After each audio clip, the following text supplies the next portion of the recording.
Hello সবাইকে। সকাল সকাল আমি এখানে দেখতে পাচ্ছ টোটোতে করে যাচ্ছি স্টেশন।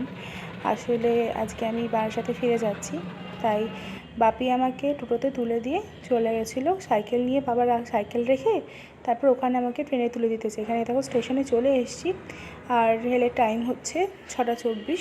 আমার ট্রেন 7:10 সেই থাকে। আর এখানে লিফটের নতুন ব্যবস্থা করা হয়েছে, তাই এখন রানীগঞ্জ স্টেশনে যারা বয়স্ক মানুষ তাদের জন্য খুবই সুবিধা, লিফটে অনায়াসে আসতে পারবে। আর দেখো কি সুন্দর এই ফুলদানিগুলো ছোটো ছোটো নিয়ে মানে একটা লোকাল ট্রেন এসেছিলো, সেখান থেকে সবাই বিক্রি করতে এসছে। আর এখানে আমি ছেড়ে চলে যাচ্ছি রানীগঞ্জ। মায়ের মনটা একটু খারাপ ছিল, যদিও 5 টাকার বিস্কুটগুলো আমরা ছোটোবেলায় প্রচুর খেয়েছি। আর এখনও কারা খাও এখনও পর্যন্ত আমার মতো খেতে ভালোবাসো, একটু জানিও তাহলে। জানলে অন্য কিছু না, ভালো লাগে যে এখন এই ছোটোবেলার স্মৃতিগুলো আঁকড়ে প্রচুর মানুষ রয়েছে। আর আমার এই সবুজ গাছপালা দেখতে খুব ভালো লাগে, তাই এইগুলো দেখতে দেখতেই আমার সময় কেটে যায়। ফোনে হাত দেওয়ার খুব একটা টাইম হয় না, তাও তোমাদের জন্য কিছুটা ক্যাপচার করেছি।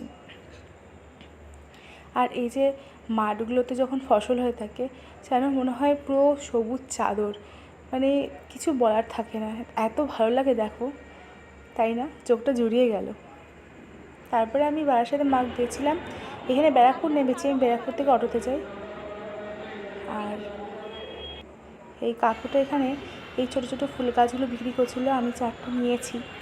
ওখানে পরে তোমাদেরকে দেখাবো যে কীভাবে কী রেখেছি আমি মেশে সাজিয়ে। তো এই ফুলগুলোকে কী বলে তোমরা জানিও। আর এখানে দাদা বৌদি বিরিয়ানির সামনে দিয়ে আমাদের অটো চললো বারাসাতের উদ্দেশ্যে। ওই ফুলগুলো নাকি বেশি যত্ন অত করতে লাগে না, টাইম ফুলের মতো।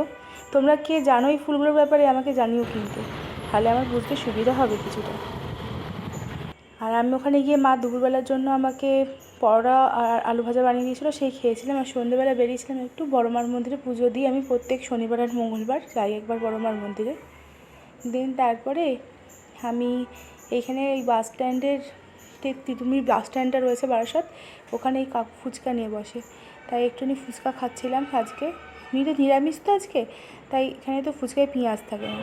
দেন তারপর বাজার থেকে গাজর শসা এই ইত্যাদি কেনার ছিল, কিনে নিয়ে সন্ধ্যেবেলা রাতের মার বাড়ি ঢুকে গেছিলাম। এই পর্যন্তই আজকের ব্লগটা, দেখা হচ্ছে পরের ব্লগে। আজকের মতো টাটা।